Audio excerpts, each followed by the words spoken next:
porque o crime que ele cometeu desgastou a imagem do governador. Ah, meu irmão, vai pra casa do caralho, pô.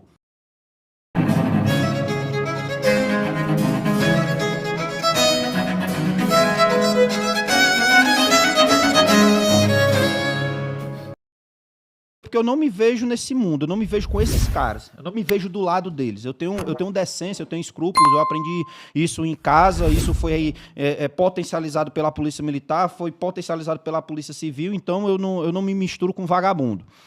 E aí, por conta disso, que eu nunca quis ser político, né? E, apesar dos assédios que eu sofri em vezes passadas. Só que essa barreira caiu por terra com a missão, né? Com a missão, isso aí caiu por terra. É um partido que eu, apesar de não ter vindo do MBL, né? Eu não vim do Movimento Brasil Livre, mas eu se identificou com o partido. Os mesmos ideais, os mesmos valores, assim. E eu acho que todo bom cidadão ele tem os mesmos valores do MBL. Se ele parar para observar, ele tem os mesmos valores do MBL. Ele pode até não saber disso, mas ele tem. E aí, quando houve essa aproximação natural depois que o MBL virou partido, né, através da missão, foi aquela coisa mesmo da chave fechadura, né, assim, da luva na mão. E aí a gente montou juntos esse projeto e me lançaram pré-candidato ao Senado Federal, né? E aí começou as perseguições. A missão é oposição, claro, né? Oposição a esse modelo. O governo lá do Ceará é o governo do PT, né? Isso. E aí eu estava numa agenda de pré-candidatura, uma agenda que tinha sido, inclusive, organizada pelo partido, não só comigo, com outros pré-candidatos a deputado federal lá do Ceará. A gente foi com meios próprios, eu fui na minha folga, eu não ostentei nenhum símbolo de farda, de fardamento de nada, até porque eu não gosto dessa embusteiragem. Onerando em nada o seu trabalho lá na Polícia Civil. Nada. E aí a gente foi para uma cidade, que é a cidade de Cariré, que fica ali na zona metropolitana de Sobral, onde o que é que está acontecendo lá? Uma organização criminosa está cobrando uma espécie de tarifa, de imposto, dos comerciantes, dos distribuidores de água da cidade, onde o cara só pode vender o seu garrafão de água, de 20 litros, de água mineral, se ele pagar R$1 para a facção de imposto. Vamos dizer assim. Mas cobrando imposto agora? Aí quando eu falei no vídeo que aquilo ali é um estado paralelo, o pessoal ficou puto comigo. Mas é um estado paralelo. Exatamente. E aí eu fui até o local, nós fomos, né? O partido foi até o local para verificar a situação, nós fomos os primeiros aí a noticiar esse absurdo. Cara, assim, era o comerciante falando para mim, eu com vontade de tacar a cabeça na parede de ódio, de raiva mesmo assim, porque o cidadão chegou para mim e disse assim, doutor, ó, esse galão aqui que o senhor está comprando, ele custava R$7, agora ele custa 8, porque R$1 está indo para a facção. É o único modo de eu continuar vendendo, é a minha profissão, é o que eu vivo, eu sempre fui comerciante aqui na cidade, e a única forma de eu vender é isso aqui, é dessa forma. O fulano, cicrano e beltrano aqui, se opôs, não quis vender, meteram ficha aqui, meteram bala aqui na casa dele, ele fugiu, fechou o comércio dele, abriu em outro canto, ou seja, assim, meu irmão, é um negócio surreal, e que me revolta como delegado, entendeu? Me revolta, porque eu vejo aí tu vai ver um bando de pirangueiro, velho, eu não sei como é que chama o pirangueiro aqui, é um bando de Zé Ruela. Noia, aqui a gente chama de noia. Pronto, lá no Ceará é pirangueiro. É um bando de pirangueiro que pega a porra de uma arma na mão e vai aterrorizar o cidadão, entendeu? Por quê? Porque o modelo de segurança pública, de novo, eu vou continuar falando isso, podem me perseguir, podem me dar mais 120 dias, podem me dar 120 anos de afastamento. O modelo de segurança pública atualmente aplicado no estado do Ceará é ineficiente. E se não fosse ineficiente, a gente não tinha monopólios de grupo criminoso no estado do Ceará. E quando eu estava na Delegacia de Repressão às Ações Criminosas, a DRACO, que é quem investiga a organização criminosa, eu peguei um pau de briga com o pessoal lá dentro por conta do modelo que estava sendo aplicado na delegacia e que ia acontecer o que está acontecendo no estado do Ceará hoje. Eu disse isso. Eu disse em 2023 que a organização X ia assumir o controle da capital, porque a gente, no lugar de estar perseguindo os chefes que estavam indo para o Rio de Janeiro se encastelar lá e pegar os canais deles que estavam recebendo arma e droga no estado do Ceará, porque ele não se teletransporta, todo mundo concorda comigo aqui que o bandido que está no Rio de Janeiro, ele não se teletransporta para o Ceará para fazer as coisas. Ele tem alguém aqui no Ceará que recebe a droga, que recebe a arma, que recebe tudo. Exatamente. E esse cara aqui é o cara que passa o dinheiro, que passa tudo pro cara lá do Rio. E a gente não tinha esse controle.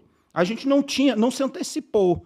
Nós não se antecipamos. E eu cansei de brigar na Draco por causa disso quando eu estava lá. E por que a gente não se antecipou? Por incompetência dos delegados que estavam lá? Não, os delegados que estavam lá são excelentes delegados. Inclusive estão lá até hoje. São os caras mais, meu irmão, os caras mais inteligentes que eu já conheci na minha vida e mais trabalhadores que eu já conheci na minha vida como delegado. Entendeu? São caras mesmo que eu tiro o chapéu, que matam um leão por dia. Agora, por que os caras por que a gente não fazia isso? Porque a gente tinha que cumprir agendas do governo. Porque a gente tinha que cumprir, não, é porque a gente tem que investigar um Zé Ruela qualquer que cometeu um crime lá na favela do Jereba, que é uma das favelas lá de Fortaleza, porque o crime que ele cometeu desgastou a imagem do governador. Ah, meu irmão, vai pra casa do caralho, pô. Entendeu? Enquanto Absurdo, isso, a gente cara. perdendo tempo com imagem do governador. Peixe pequeno, a gente deixou os peixes grandes se encastelar no Rio de Janeiro e tomar conta. E eu falei, vai acontecer. Essa organização criminosa ela vai engolir todas as outras, ela vai dominar todas as áreas. Ela vai transformar a Fortaleza num monopólio. E aconteceu. Eu sou o Nostradamus da segurança pública? Não, eu só sei o que eu faço. Eu estou há 16 anos nessa guerra. Eu sei o que é que eu faço. Eu conheço os problemas daquele estado ali como ninguém. E os caras não me ouvem, os caras não me ouviram, os caras não deram importância. Aí hoje a gente tem um problema que não consegue resolver. Aí fica governador em rede social, no mundo de Nárnia, dizendo, a gente tem redução de homicídio, a gente tem redução de roubo, a gente tem redução de furto. Usando o que o PT mais sabe fazer, mentir. A gente tem redução de todos os indicadores, mas isso não é por eficiência da segurança pública. Isso é porque há um monopólio de um grupo criminoso que destruiu todos os adversários. Então, quando tu destrói todos os adversários, tu não tem mais quem matar. Quando tu destrói todos os adversários, são todos amigos. Tu cria as tuas regras que tu não deixa o cara roubar mais na área, porque ele vai fazer outra coisa, ele vai fazer gatunete, ele vai extorquir o cidadão, ele vai cobrar tarifa de internet, ele vai expulsar a provedora, ele vai na água, ele não precisa mais nem no tráfico de drogas. O tráfico de drogas é a menor receita. Ele territorializa, só mora ali quem ele quiser, só faz o que o grupo criminoso manda. Aí, isso aqui desemboca para um campo muito legal, chamado campo da política. Porque na hora que ele territorializa aquele local, ali dentro só faz campanha política quem tiver fechado com o crime. Ali dentro só pode fazer campanha política o político A, o político B ou o político C, porque ele pagou para a facção, para fazer campanha. E aí ele fecha com a facção, como, por exemplo, aconteceu na cidade de Morada Nova, onde 6 vereadores estão envolvidos com crime organizado, com financiamento irregular de campanha, porque o crime organizado foi lá e financiou as campanhas dos vereadores. E os deputados? E os deputados federais, e os deputados estaduais, e os senadores? E aqui eu não estou apontando nem acusando ninguém. Mas será que isso para na Câmara dos Vereadores? A gente teve o prefeito da cidade de Santa Quitéria, que foi cassado e foi preso porque tinha envolvimento com um grupo criminoso que financiou a sua campanha. Santa Quitéria hoje dominada por uma organização criminosa que é a mesma que estabelece o monopólio em Fortaleza. Então o crime, ele deixou de querer brigar com as regras para ele ditar quais são as regras. E é por isso que o modelo é ineficiente. E continuo dizendo que é ineficiente e pode me punir. É ineficiente, ponto. Porque se não fosse, a gente não deixava o estado do Ceará chegar no ponto que chegou. Exato. A gente não deixava o Ceará.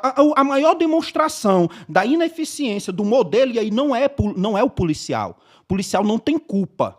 O policial não tem culpa. É o modelo de segurança pública. É o modelo de segurança pública. Você quer um exemplo aqui, ó, do modelo de segurança pública que para mim é surreal isso aqui? A gente lá no estado do Ceará, a gente tem os polos, tinha os polos plantonistas. Os polos plantonistas era o seguinte, uma cidade de médio porte do estado funcionava em regime de plantão e esse plantão ele abarcava toda a macro-região. Só aquela delegacia que funcionava no horário fora do expediente. Aí, olha só o problema que gerava. Já era um problema isso. Por exemplo, vou pegar aqui a cidade de... Pronto, tinha um plantão de Aracati. Aí o policial militar de Beberibe não tinha plantão lá, só tinha Aracati. Digo isso que eu fui delegado de Aracati. Aí ele saía de Beberibe, ia até Aracati, que dá mais ou menos 70 km, para fazer um flagrante. E tem cidades, lá em Beberibe nem tanto, mas tem cidades que às vezes só tem uma composição da Polícia Militar. Aí quando essa composição da Polícia Militar sai daqui e vai fazer o flagrante... Fica sem ninguém. Concorda comigo? Fica sem ninguém? Ninguém. E aí quando não tem lei e ordem, o crime faz o que quer. Domina. E aí o cara desloca. Isso acontece em todo o interior do estado. O cara desloca daqui para cá para fazer um flagrante, desguarnece aqui a cidade. Aí ele vai fazer o flagrante, que muitas vezes demora, porque o nosso modelo de flagrante é um negócio absurdo, e isso aí é problema de legislação, não é problema da Polícia Civil. Muitas vezes as pessoas ficam atribuindo ao delegado, mas não é culpa do delegado. É culpa da legislação que obriga que o delegado siga certos protocolos, que se ele não seguir, ele vai ser punido. Aí eu vou pegar e vou fazer uma coisa atropelada para depois vir para cima de mim? Não, eu vou ter que fazer exatamente como está dizendo na lei. Seguir o rito, né? Seguir o rito. E aí a culpa não é do delegado. E aí demora um procedimento moroso, burocrático, que poderia ser muito mais efetivo. E, de novo, não é culpa do delegado, é culpa das leis, que a gente precisa mudar. Nosso Código de Processo Penal é de 1941. Absurdo. O nosso Código Penal é de 1940. Absurdo. A gente estava na Segunda Guerra Mundial. Foi antes da Guerra Fria. Enfim... E aí o PM pega e sai. Aí fica a cidade desguarnecida. Aí os caras têm uma ideia genial. A Polícia Civil do Ceará teve uma ideia genial. Eu achava que eles iam ter essa ideia. Eles criaram uma coisa chamada plantão virtual. O que é o plantão virtual? Digo isso porque eu já tirei plantão lá. Inclusive, os delegados do plantão virtual trabalham pra caralho. Meu irmão, trabalha. Eu tirei uma vez um plantão virtual que só em 24 horas a gente fez mais de 70 flagrantes. Foi um negócio assim surreal. 24 horas mesmo ali, ó. Um grupo de delegados, fica 5, 6, 7 delegados. Só fazendo flagrante. Só fazendo flagrante de forma virtual. Só que, olha só, os caras pegam uma ideia genial, e eu sou defensor do plantão virtual. O plantão virtual, ele é uma coisa boa, mas não da forma como está sendo executado no estado do Ceará. Porque o que foi que os caras fizeram? Os caras pegaram os polos presenciais das grandes cidades e os caras tiraram o delegado do polo presencial e transformaram no virtual. Ou seja, os caras já tinham um problema. Descobriram um santo e cobriram o outro. Já tinha um problema que era esse deslocamento da PM, que demorava... Pô, vou pegar um exemplo aqui que você não vai acreditar. Lá em Fortaleza, lá no Ceará, tem uma cidade no Trairi. Trairi fica a mais de 100 km da capital. A PM sai do Trairi, vai fazer o flagrante em Caucaia, virtual, e tem que entregar o preso em Fortaleza. Pra depois voltar e rodar mais 120 km de volta pro Trairi. Você é louco, mano. Num flagrante, o cara perde o dia todo. Um flagrante, pronto, a PM saiu do local da cidade e não volta mais naquele dia. Aí os caras pegaram, tiraram o plantão físico e colocaram o virtual. Porra, tu tocou 6 por meia dúzia. A síndrome do cobertor curto. Aí o que era pros caras ter feito? Você cobre a cabeça e descobre os pés. Aí diz assim, mas é porque é muito difícil resolver o problema. Não, cara, é só você conhecer a realidade do interior. Sabe onde era que era pra ter plantão virtual? Era pra ter plantão virtual lá em Piqué Carneiro. Era para ter plantão virtual lá em Mombaça, era para ter plantão virtual lá no Trairi, era para ter plantão virtual em Beberibe, era para ter plantão virtual nessas cidades que não tem delegacia plantonista, porque assim tu universaliza a Polícia Civil. Exatamente. E aí os polos plantonistas continuam presenciais. O de Crateús atende a circunscrição de Crateús, o de Sobral atende a circunscrição de Sobral, o de Tianguá atende a circunscrição de Tianguá, presencial, e aí o cara tá lá em Ipueiras, ele não vai subir para Tianguá para fazer um flagrante. Ele faz virtual, porque basta um policial, uma câmera, um microfone e uma tela. E aí o delegado lá de Fortaleza vai fazer o flagrante e a PM não precisa sair do local, porque ela tá dentro da cidade fazendo virtual. Olha só como é simples. Eu não inventei a roda agora. Eu só conheço a realidade do interior. Aí faltou o quê? Vontade. Ô, governador Elmano, pega essa ideia, tá? Pro seu programa de governo. Entendeu? Acabei eu não descobri a roda. Essa ideia é o caralho. Essa ideia é do Hugo, velho. Pega a ideia, é o caralho. Ele não tá me perseguindo? Não, essa ideia é do futuro governador aí do Ceará, Hugo Leonardo. Aí, cara.